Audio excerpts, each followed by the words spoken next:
Non, je ne me souviens plus du nom du bal perdu. Ce dont je me souviens, c'est de ces amoureux qui ne regardaient rien autour d'eux. Mot à mot, Avignon 2015, avec un auteur égyptien, un metteur en scène égyptien, c'est Ahmed El Attar. Ce ne sera pas un premier mot, ce sera une expression. L'expression est dîner de con.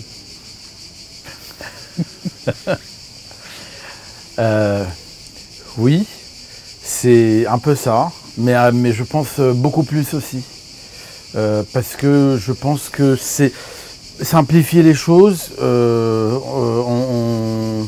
en assimilant tout ensemble et en juste voilà, parlant de dîner de con. Oui, il y a une partie où on pense que c'est vraiment des cons, mais en même temps, moi j'espère qu'il y a autre chose derrière. D'une certaine façon, j'essaie pas d'être trop négatif non plus, de les faire porter tout. Tout le monde porte la charge en fait, pas uniquement eux. Et même si je les charge fortement, mais Vous parlez de votre spectacle, The Last Supper. Ce qui est intéressant, c'est donc que la grande bourgeoisie kérote, qui est réunie autour d'une table, et qui déblatère, d'une certaine manière, comme on pourrait dire, tu déblatères, tu dis n'importe quoi. Hein, c'est pour suivre ce que vous êtes en train de dire, mais mon deuxième mot, c'est provocation. The Last Supper. C'est une habitude que j'ai, j'utilise, je vole les titres, et puis je les cette fois je ne l'ai pas recomposé, mais normalement je recompose les titres. Par exemple, La vie est belle ou En attendant mon oncle d'Amérique. Alors là j'ai quand même pris plusieurs, de cinéma, de théâtre, et là The Last Supper. Et l'idée pour moi c'est au début, parce que le théâtre privé égyptien, qui est le théâtre de boulevard, utilise toujours des titres très voilà, intrigants. Alors moi j'imitais ça tout en présentant autre chose. Et puis pour moi c'est aussi un peu truquer le public, c'est-à-dire donner des fausses impressions et que le public arrive avec une idée en tête et qui découvre autre chose, qui ne soit pas dans son zone de confort. J'aime bien ça, commencer déjà dès le début avec une déstabilisation pour qu'on puisse prendre le temps de savourer ce qu'on voit. Je pensais à ce que vous aviez proposé en 2004, c'est Maman, je veux gagner des millions, par exemple. Je continue avec votre spectacle, donc The Last Supper, c'est aussi la scène, vous avez gardé le titre anglais, c'est la scène, donc c'est christique. C'est christique cette affaire. Je continue avec le The Last Supper et je vous propose Tête de veau. Oui. Tête de veau, oui, il y a en fait, les parties d'animaux ou de nourriture crue, il y a une tête de veau, une vraie tête de veau. Et deux poulets. Et deux poulets pondus, crus. Et en fait, pour moi, c'est l'évolution de la sauvagerie. Parce que moi, je vois cette scène comme très sauvage. Et à un moment de la création, j'avais en tête vraiment d'avoir de la nourriture où ils vont manger sauvagement pour clôturer le spectacle. Une image très simple. Et comme de toute façon, quand on prend le temps de créer, on développe aussi les idées et les images. Et pour que ça ne soit pas toujours très simple, pour que les gens puissent faire un effort aussi, parce que c'est important, les spectateurs. Alors c'est là où l'idée de la viande crue ou de la nourriture crue est arrivée. Et pour moi, voilà, ces gens-là, au bout d'un moment, vont manger ça. Ils vont manger la tête de veau crue. Et c'est à quel point, pour moi, ils sont sauvages. On va regarder un extrait de The Last Supper. J'allais dire, on va regarder un extrait du dîner de con. Non, c'est The Last Supper. C'est Ahmed El Attar, c'est Avignon 2015, extrait. اصلا يا فيفي لسه عامل الاكونت من 3 ايام بس مش اكتر وبعدين انا كنت لسه بسال مايوش عليك، انا مش لاقيك على الانستجرام. بس مايوش عليك لي بقالك اكتر من شهر على الانستجرام. ايه ده بجد؟ ايه الكلام ده يا مايوش؟ ايه ده يعني ايه؟ لا دي فيفي بتهزر. لا على فكره انا ما بهزرش وانا زعلت. زي ميدو.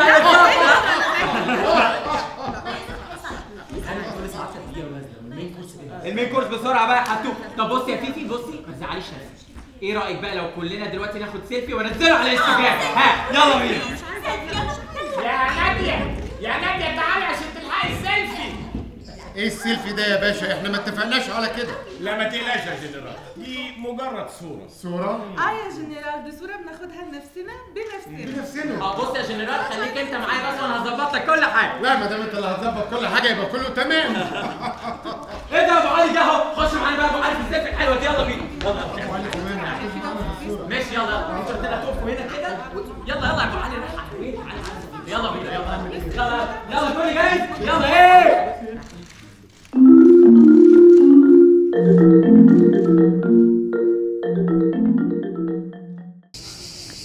Expression, satire sociale.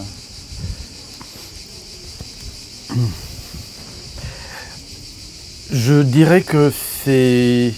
J'espère que c'est pas uniquement de la satire sociale. Parce qu'en fait, ce que les gens, surtout les gens qui connaissent l'Égypte ou les Égyptiens, quand ils voient le spectacle, ce qui perturbe, c'est qu'il y a une grande part de réalité.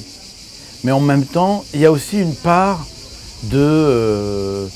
d'absurde, d'ordre, de commun. Et c'est ce mélange-là qui...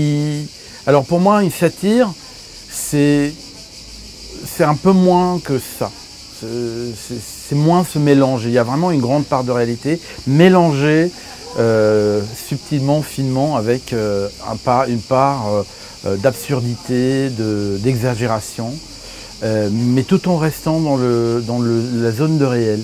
Et voilà. Expression, il y a plusieurs mots qui arrivent derrière parce qu'il y a quelque chose qui, pour notre regard, j'allais dire presque pour notre regard d'occidental, induit, les mots que je vous propose, c'est violence, extrême violence, voire esclavagisme. Mais au total, rapport de force et rapport de pouvoir avec la domesticité. Bien sûr. Bah en fait, moi, le rapport au pouvoir, c'est toujours quelque chose qui m'intrigue depuis le début de mon travail. J'en ai été conscient plus tard dans ma carrière, parce qu'au début, on fait des choses, on n'est pas tellement, je pense quand on est jeune, on fait des choses et on n'arrive pas peut-être tellement à mettre à regarder le fil. Aujourd'hui, quand je regarde le travail que j'ai fait sur les 15 dernières années, le rapport au pouvoir, c'est quelque chose qui est pour moi essentiel, et parce que je pense qu'on identifie la société, on la définit par ses rapports au pouvoir. Hier, je vais vous dire une petite anecdote. Hier, j'étais invité chez Olivier Pille pour un pot, voilà, avec d'autres artistes bien sûr. Mais avec Manuel Valls. Exactement, qui débarque tout seul avec un garde du corps et qui là, qui discute avec des artistes, des gens de culture, des gens qui étaient là pendant 1 heure et un peu plus d'1 heure. Et moi, je suis pas dans la politique, mais juste ce rapport au pouvoir, son rapport à son pouvoir à lui, son propre pouvoir, et le rapport des autres à son pouvoir, c'est ça qui définit la société, pour moi, qui définit la société française et actuelle. La même chose pour l'Égypte. L'Égypte et le monde arabe, le rapport au père, le rapport à la figure du père dans la famille, ce rapport presque divin. C'est-à-dire le père, il se prend pour un dieu. C'est tout simplement ça. Et ça ne s'arrête pas, parce qu'aussi, on a compris que le rôle du père, au bout d'un moment, il faut que ça change, que ça devient... voilà. Et là, c'est comme le dieu, parce que ça n'évolue pas, en fait. Les mots que j'allais vous proposer qui suivaient, c'était effectivement père, oncle, général, parce que le père, on l'appelle oncle. Pourquoi d'ailleurs l'appelle-t-on oncle? C'est une partie de la question, mais je reviens sur le rapport à la domesticité, qui est de mon point de vue d'une grande violence. Ben oui, mais c'est le rapport au pouvoir, c'est-à-dire que on a le pouvoir vers la figure principale, le mâle, et puis on a aussi le rapport de classe, qui est aussi un rapport de pouvoir. Et l'Égypte, le racisme égyptien, c'est un racisme de classe. C'est pas un racisme de couleur de peau, ni d'origine, mais c'est vraiment un rapport de classe, c'est un racisme de classe. C'est les classes aisées qui traitent les classes non aisées, les pauvres, avec un mépris esclavagiste. Les cafards. Voilà, les cafards. C'est la faute aux cafards. C'est la faute aux cafards. Général. J'enchaîne sur l'idée de l'autorité, du pouvoir et du père. Moubarak, Morsi, Sisi. La même chose. La même chose. C'est le même concept, mais avec une tête différente, c'est tout. On ne change pas les concepts de société d'un jour à l'autre. Une révolution ne change pas quelque chose qui est ancré depuis plus de 3/4 de siècle, depuis la révolution de 52 ou de Nasser. On ne change pas ça par une révolution et quelques années de mouvement politique et social. Ça prend du temps. On est revenu exactement au même concept qui était avant, c'est-à-dire le président omniprésent, le père de la nation, celui qui sait tout faire, qui peut tout faire. Et nous, il faut qu'on suive et qu'on obéisse et qu'on soit gentil, parce que voilà. Et Dieu dans tout ça? Bah, c'est un peu le lien en fait entre cette figure divine, parce qu'elle devient une figure divine, c'est comme un roi qui ne peut pas avoir tort, et Dieu qui est omniprésent, qui ne... Voilà, c'est... Continuons. Mère absente.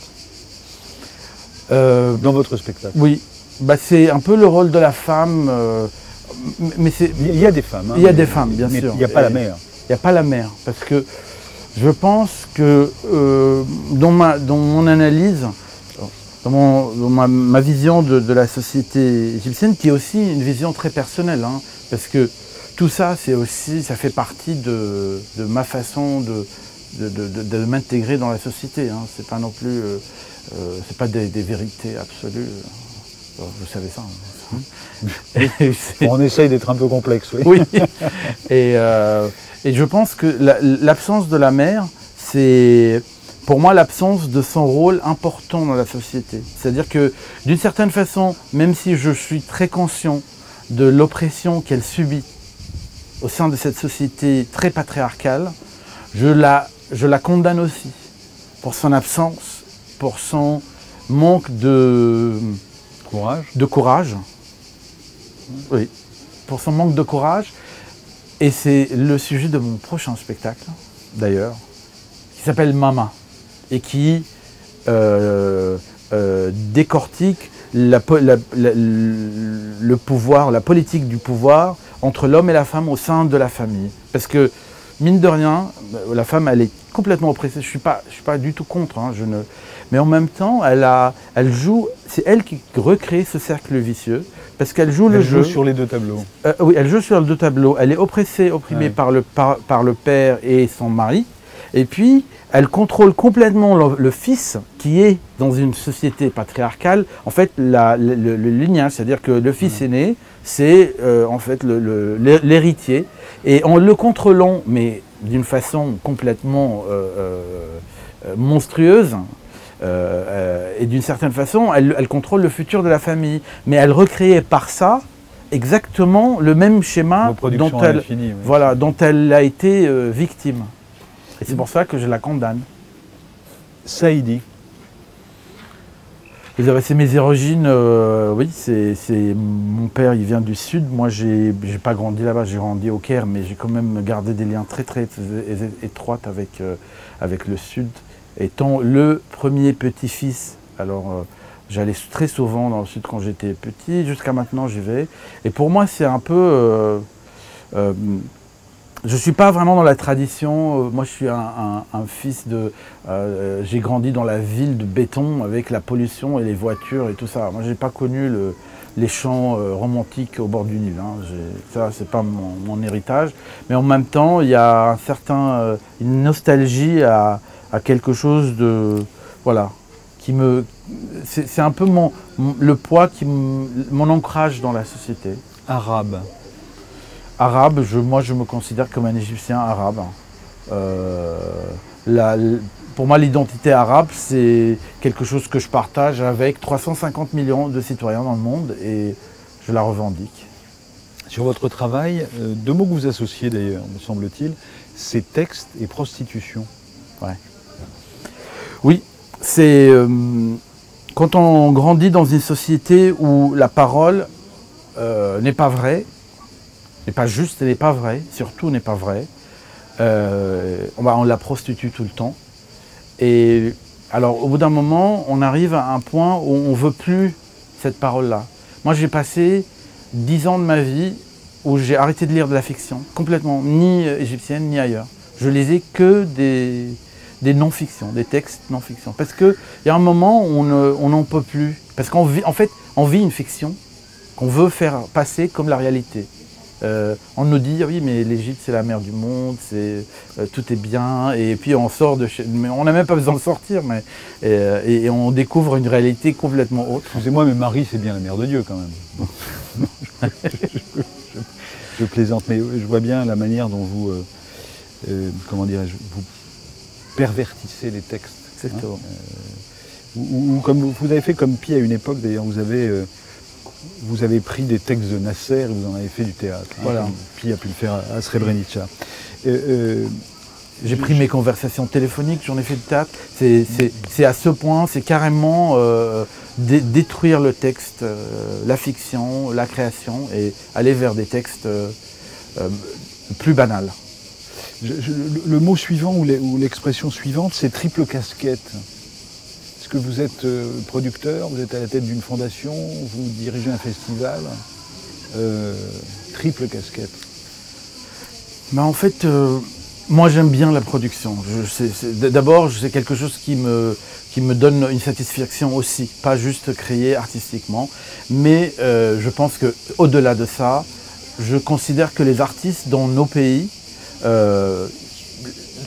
qui n'ont pas les moyens ou que les moyens sont éparpillés sur dans les mauvaises directions, les artistes de nos pays ont un devoir qui dépasse leur création artistique, leur simple désir de créer artistiquement. Même si je respecte complètement les artistes qui ne veulent que créer, mais moi je considère que j'ai un rôle beaucoup plus important que juste faire des spectacles et montrer aux gens.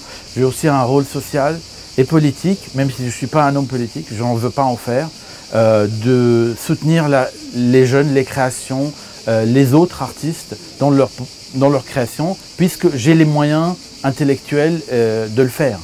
Une expression de nom propre pour terminer, l'expression c'est droit de l'homme. Oui. C'est très loin de chez nous. Hein. Le droit de l'homme, on est à des années-lumière des droits de l'homme. Parce qu'on oublie souvent que les droits de l'homme, c'est indivisible et c'est pas négociable. C'est-à-dire on les donne pas à une partie de la société et on prive une autre partie des droits de l'homme. Ça marche pas comme ça. Les droits, c'est des droits universels et on est très très loin de ça. Allez, un dernier quand même pour la route, un avant-dernier pour la route, on va le dire comme ça, intermittent. L'an dernier, vous souteniez les intermittents. Ça dit quelque chose à l'Égypte, à l'Égyptien que vous êtes, intermittent? Bah, ça dit que c'est un rêve, voilà, c'est un rêve à essayer de réaliser. C'est un système magnifique qui, de ma connaissance, n'existe nulle part ailleurs au monde et qui est très très important pour le développement artistique, pour la sécurité des artistes, pour qu'ils puissent continuer à créer, parce qu'on oublie qu'un artiste, moi je crée tous les 2 ans, je ne peux pas faire plus vite. Voilà, et c'est pour ça aussi que je fais de la production, pour que je puisse vivre pendant ces 2 ans sans avoir à créer quelque chose dont je ne suis pas, dont je n'ai pas envie de créer. Et ça, les intermittences donnent cette liberté à l'artiste. Desmotsdeminut.fr est aussi un magazine culturel et littéraire. Et littéraire, voulais-je dire. Les 2 noms propres, pour terminer, Albert Cosseri, Ala El Aswany. Je connais plus l'œuvre de Ala, mais je connais l'œuvre de Cosseri, mais pas assez bien que celui d'Ala. Je connais surtout les BD de Cosseri que Golo a fait, parce que je connais Golo personnellement, un personnage que j'admire beaucoup. Et Ala, c'est une voix importante dans la littérature contemporaine. Il a fait revenir les gens à la lecture, ce qui est quand même les Égyptiens à la lecture, ce qui est pas une mince affaire. L'immeuble Yacoubian, par exemple, un conseil voilà, de lecture, l'immeuble Yacoubian, par Exactement, exemple. Chicago. Ouais, Chicago Et aussi, ce que très. j'admire chez Charla, c'est sa capacité à se dire la vérité en face. C'est-à-dire que quand il fait une erreur, il n'a pas peur de se corriger et de dire « j'en ai fait une erreur ». Et ça, c'est une qualité très importante. Pour rire, pyramide. Merci beaucoup. Merci. Merci. Non, je ne me souviens plus du nom du bal perdu. Ce dont je me souviens, c'est de ces amoureux qui ne regardaient rien autour d'eux.